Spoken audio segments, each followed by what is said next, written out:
Hare Krishna everyone, welcome back to my channel. तो এই দিন ছিল গোবর্ধন পূজার আগের দিন অর্থাৎ অধিবাসের দিন। আর এই অধিবাসে কি কি হলো সেটাই তোমাদের সাথে আমি আজ শেয়ার করব। তাই ভিডিওটা প্রথম থেকে দেখো। যেহেতু কালী অনুষ্ঠান আর জানো তো এখানে প্রায় 2000 জনের মতন আয়োজন করা হচ্ছে। তাই দেখো কত সবজি কত পনির এখানে আমন্ত্রণ করা হচ্ছে। আর যেহেতু যজ্ঞ হবে তাই 2 থেকে 3 দিন আগে যজ্ঞের বেদিটা রেডি করা হয়েছিল যাতে তাড়াতাড়ি শুকিয়ে যায়। আর এখানে আমরা সব বন্ধুরা এবং যিনি যজ্ঞ করবেন তিনিও এই যজ্ঞের বেদিটাকে খুব সুন্দরভাবে ডেকোরেট করেছিল। তোমরা দেখলেই বুঝতে পারবে।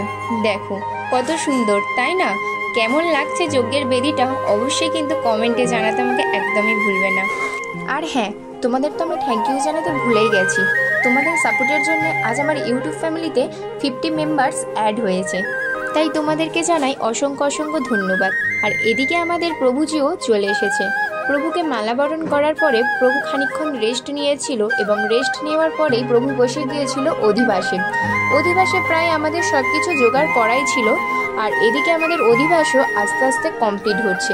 আর হ্যাঁ, আমি তোমাদেরকে জানিয়ে রাখি আমি গোবর্ধন পূজার অনুষ্ঠানের ভিডিও শীঘ্রই আপলোড করতে চলেছি। তাই তোমরা কি করছো?